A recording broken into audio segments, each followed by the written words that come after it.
I'm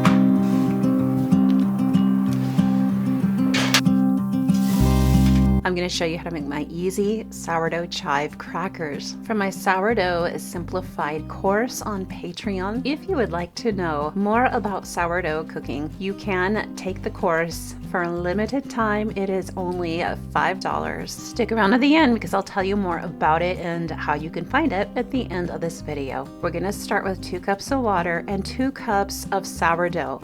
And this sourdough is activated. It's bubbly. It is not discard. I don't use discard. I never have discard. My sourdough method does not produce a discard. I use an old-fashioned method of sourdough and it is super simple. No scales, no measuring grams, no tedious instructions to follow. It really is the most simple method you could possibly imagine. Most of the sourdough cracker recipes that you will find do require or call for sourdough discard. Mine are a true cold-proof, longer fermented sourdough cracker, which I believe is healthier. I am adding 8 cups of flour. This is a very large batch of sourdough crackers. I have a large family. I'm also going to add 1 cup of oat flour. It gives the crackers a nice texture. Next, I'm adding 2.5 tablespoons of salt. And now I'm adding a full cup of olive oil. These are what are going to give the crackers that crispy, light texture. Next, and this is completely optional, you can add some sweetener.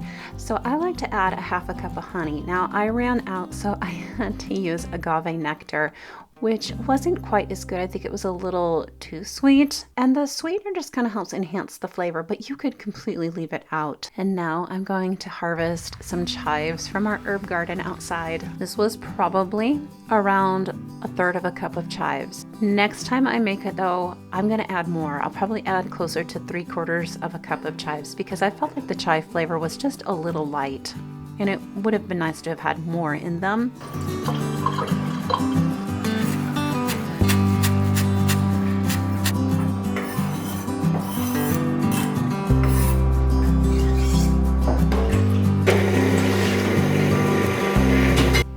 I've mixed everything together and now what I'm going to do is let this cold proof in the refrigerator for 24 hours. Here's the next day, it's 24 hours later. You can see that it has risen. It hasn't risen a whole lot because it was a cold proof. Now I'm going to let it warm up to temperature and it's going to finish rising. This is the temperature in my house. The temperature matters.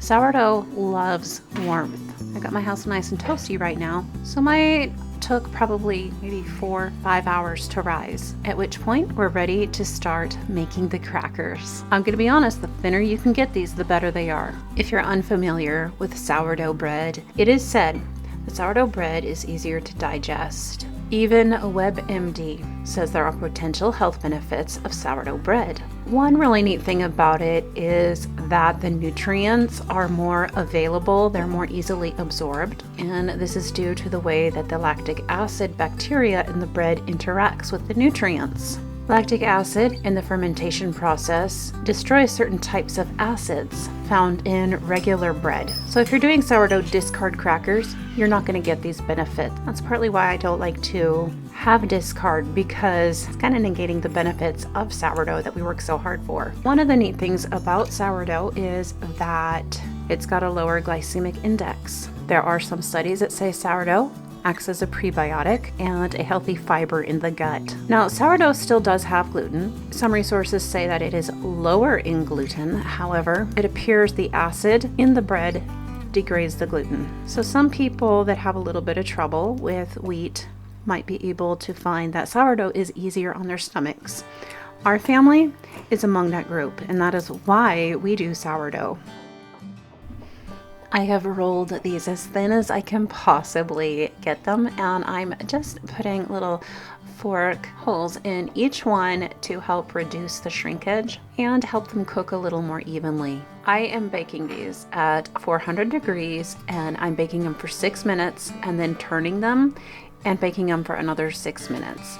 Your oven might run a little hotter or lower than mine. It's really important that you keep a very watchful eye. Sometimes the ones on the edges get done before the ones in the center, and you'll want to remove those if they start to brown when you go to roll out the dough.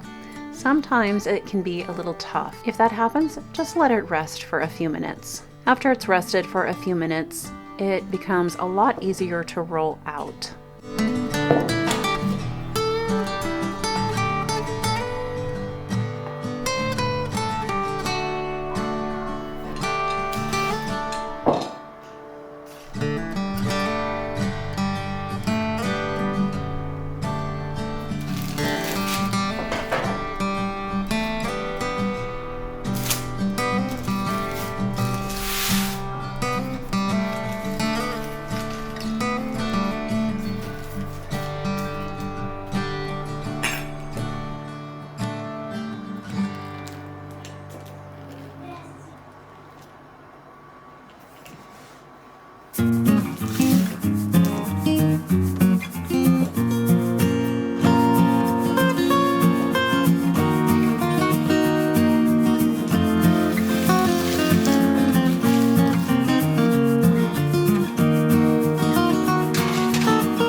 That is all there is to it. If you have ever felt overwhelmed by the idea of making sourdough from scratch and would like to get started, I would love to help you. In the course I've created, I have completely taken the mystery out of sourdough. Step by step, I'll walk you through how to create your own starter from just flour, culture, and water. And I will walk through feeding and maintaining your starter so it's a strong, bubbly, active starter ready to bake with. I will teach you all the tips and tricks from how to bake, proofing tips, rising tips.